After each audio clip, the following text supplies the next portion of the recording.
Right then people, I'm Dean the Vaping Biker, and a little while ago I did an unboxing of the CloudMaker Whiteout, and so if you want to see what comes in the boxes and all that sort of stuff, then go back and check that one out. It's all fairly straightforward, but there's no point in me going through that again, so I want to keep this video nice and short. So before we go any further, we're just going to go dive down. We're going to have another very quick look up close with this one, and then 5 minutes later we'll come back up for my final thoughts. Keeping it quick tonight. Okay, so this is just a super quick up close with the CloudMaker Whiteout. As I've been using it for a little while, I just wanted to kind of give you a brief overview. Apologies for the little kind of white marks on my mat here. I need to get another one. There's glue and all manner of things going on there. Oh, and dropping stuff as well. So here we go. Here is the Whiteout. Now then, let me give you some comparisons for sizes. A lot of people obviously are very much aware that this isn't a small unit, so let me have a little look-see at what we have. We've got the Cortex from Inikin. I want to try and find some bits and bobs that people are aware of size-wise.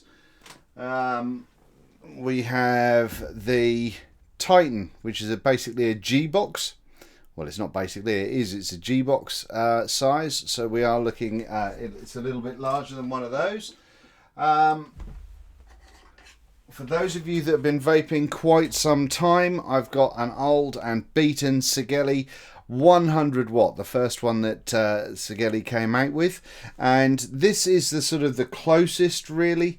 If I kind of get that sitting pretty flush, we can see that we're still just a little bit bigger than the Sigeli 100 watt when it comes to size wise. So that gives you a little bit of a size comparison about what we've got playing here. It's not a small box, and I think we're all aware of that. So, but it's there for the modification and moving things forward as time goes on.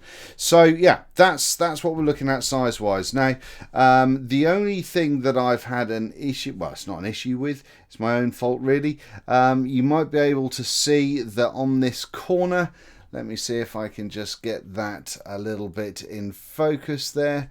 I had a little drop, so we've got a little tiny ding on this corner. It's not kind of forced things to peel off anymore, which has been useful. So that the powder coating or anodizing or whatever it is on top of here for the green stuff has you know, remained and done a pretty decent job. We've got kind of like a small imperfection somewhere. There we go in the paint, but you don't really see that when it's the naked eye. It's just the being on the camera that really kind of does that. But yeah, as far as the box goes, now a couple of points to be aware of, and I'll address these in a moment. You'll see that this side, which is the screwed on side, so the back, it does come out and is fatter than the door side. So that's point number one. As I say, I'm going to address that when we go back up top. I'd mentioned in the unboxing that this door is a sod to get off. People are saying about pressing things and pushing things and sliding things, and that doesn't happen on here. However, since the slight drop, I am able. See, I've said it too soon now. I've said it too soon. Oh, come on, you bugger. Come on. Come on. I thought there was there seemed to be a couple of... There we go. We're out. We're out. So I glued in the magnet that had previously come off in shipping, and that's all fine and dandy. So what we've got here is the insides, the guts of the box, if you like. As I said on the unboxing, that this battery does seem to be awfully high up. Which is just one of those kind of design flaws in my opinion. The reason for this, I imagine, is because of this plug for the recharge, because the battery is incredibly snug, and obviously the wires that come out of that would knock into the bottom of the battery if it was any lower down. Now, I would have suggested possibly trying to find a kind of an L-shaped plug or something along those lines. I'm sure one must exist, but that's only my opinion. So yeah, the problem with that is it does mean that up top here, the 510, that wire is pressing against the battery, which isn't the best, to be honest, but yeah, it's pressing against the battery, meaning that the return spring, if you like, isn't as good as it should have been, which is what I mentioned in the up close or the unboxing, the previous video that I did. So yeah, that's the insides and the guts. Now clearly there's plenty of space in there for all manner of modifications and stuff going on. I've seen people putting LEDs in there when they've got the clear door and various bits and bobs. So there's a whole bunch of things that can be done there. Now that is the insides. The batteries seem to all be fine and dandy. There's no other issues at all with the casing, so this up close and personal has been a pretty simple one. Which way up does it go? That way. Yeah, I've not had any problems with the way things have been working and doing at all. So let's go back up top and we'll have a little chat. All right then, ladies and gentlemen, so that was the up close and personal. I had to check I was recording then. I've just done this 3 times at different points of the day and forgotten whether I was recording or not. Anyway, this is the Whiteout. We've been up close, we've seen it, we've had a sort of bit of a delve around to see what it's all about, and you know, it's been performing as a DNA 200 should do. The battery life, it's not the best, but then again, you know, that's what we're expecting with 1100 mAh battery. It is big, we can't get away from that fact, and you know, the original kind of reason for it being big, I imagine still, is to enable it to be modified further later on in life. Personally, I would have preferred to see something kind of smaller, looking at the I mean, this is the E Square Mini, but still running a DNA 200, and that is rocking out with a 900 milliamp battery, or 900 mAh battery, so it's only a little bit less than this. However, that obviously isn't customizable to the extent that this is and will be. So let me have a little think. So we've had a few issues with the when we did the unboxing with the magnet and one or two things. Most things are all straight and sorted now. I've had a little bit of a play about with them. Everything's fairly simple to take on, take off, move about, and do what you want with. Obviously, when I did the unboxing, this was with the silver panels, and I've put the green ones on now. The only slight frustration, I think, is the fact that with the bolts being black, they are very quickly going to kind of scrape. You know, the paint's going to come off the black, and there's a very slightest hint of it on mine, but nothing drastic. As long as you're careful and use the right size right size jobbies to undo them with, you should be fine. So there have been issues. I've had a couple of emails to and from Jeremy over at CloudMaker, and it's been great to see that he has responded. So what I want to do, have I said so like 3 times? Probably 4 now. I am impressed. I am impressed with the feedback that I've had back from CloudMaker and what they are looking to achieve moving forward. We know from my recent reviews on things like the Tendu products that I really enjoy a company that listens to what people are saying and wants to progress and make a positive change moving forward. And into something that is developed for the user, kind of with influence from the user. So that makes me very, very happy. Now, I'm going to be looking on this screen for a couple of times because this is where I've got my information. So I apologise for not having this the whole time. They recognise that there has been kind of forecasting issues, and this was down to the sort of inexperience of the company, and they've learned as they've gone on from that one. When it comes to, actually no, let me just tell you what the what the design improvements are, and I'll try and put a link to this Reddit page underneath this video once I've done it. Design improvements: front panel easier to remove. We've modified the design side to make the front panel easier to remove, which is especially useful for the DNA 18650 configuration models and the Whiteout SX models. Thicker nylon weave: we've moved to a thicker, more durable nylon protection for the internal wires, which are less susceptible to fraying. I've not had an issue with that one, but apparently, you know, it's a thing. Magnetic hole tolerance adjustments: we've tightened the tolerance on the chassis and panel magnets to prevent fallout, which has occurred in certain circumstances. I don't see why you don't just glue them in, but then that's me. Designed for a symmetrical front panel. So when we were up close, we saw that this back panel came out and was a little bit more bulbous than the rather flat fitted front one, and that being the case, it's nice that they're going to bring this out a little, so it's going to match that side as well. Obviously it's going to make it a little bit bigger, but I think it will actually help with the kind of the feel of the box. From a quality point of view, they're going to be rejecting all panel defects.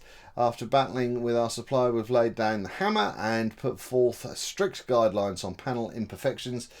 This should be a non-issue moving forward. Better DNA screen protection, because at the minute, yeah. They're hiring a media manager, which I think is a little bit touch and go. It's great if somebody is going to be able to deal with kind of the issues that people, users and so on are having, but at the same time it also is lovely to be able to have that kind of personable information from people kind of that are core of the company, if you like. We are switching factories to a more experienced and timely electronics factory. Some of the delays and quality issues which we've faced have been unacceptable, so we've decided to make the transition to our electronics factory, who will handle all production. So that's useful. That should help with the timescales in the future. So that's superb. And they've trained one of their warehouse members to facilitate repairs. So Cody, the newest addition to the team, has been doing a phenomenal job handling both logistics and repairs. Repairs can usually be turned around the day they hit our facility, which is great if you're in America, not so great if you're not in America because of all the costs and what have you. Now, feedback that I've had from you guys though so far has been mixed. I've had some people I've seen get really quick responses, really positive kind of outcomes. They've had replacement screens, whatever else come out to them, and that's been super sharp, which has been brilliant. But on the flip side, and I can't remember your name, I do apologise. There is one of you out there. Oh, I wish I could remember your name. Oh, I should have planned this. So sorry.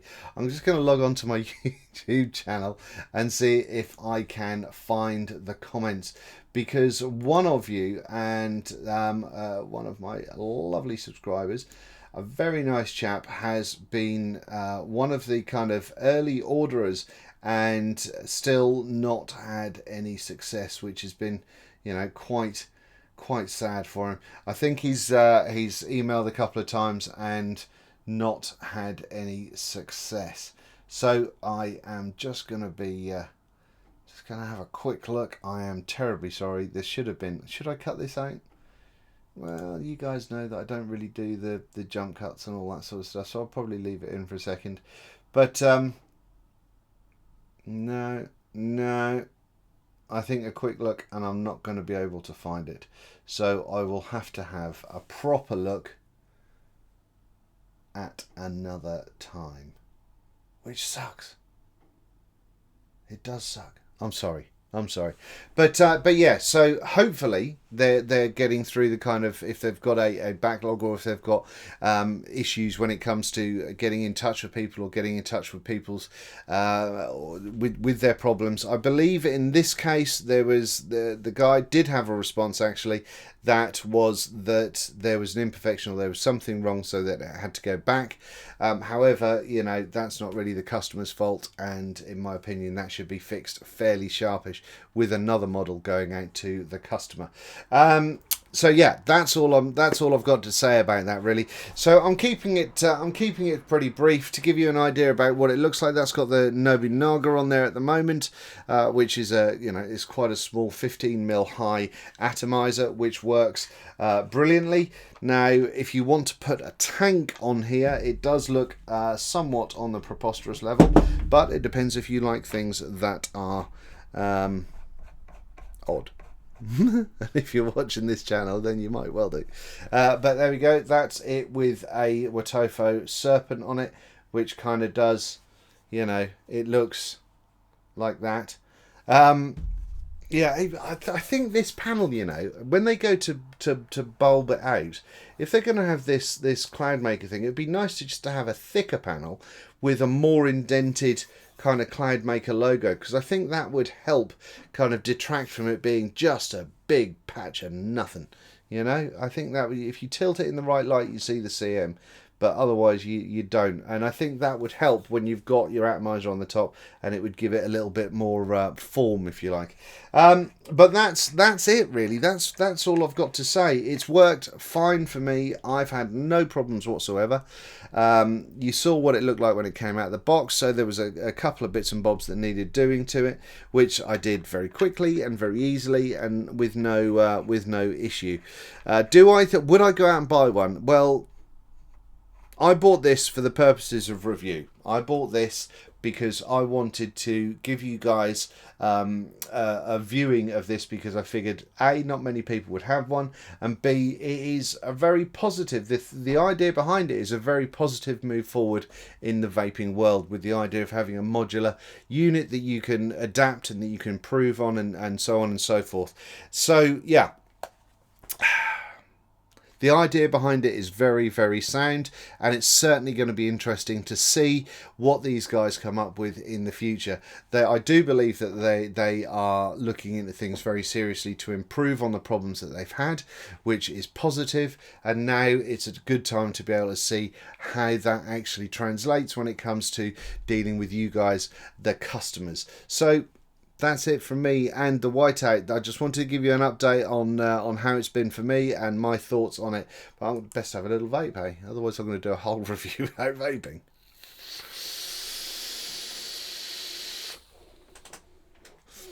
Does what it says on the tin. But thank you very much for watching. I've been Dean the Vaping Biker, and this has been having a catch-up look at the Whiteout from CloudMaker.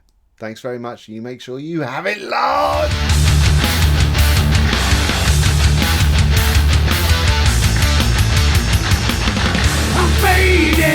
It's come to an end. I feel an obligation to start again.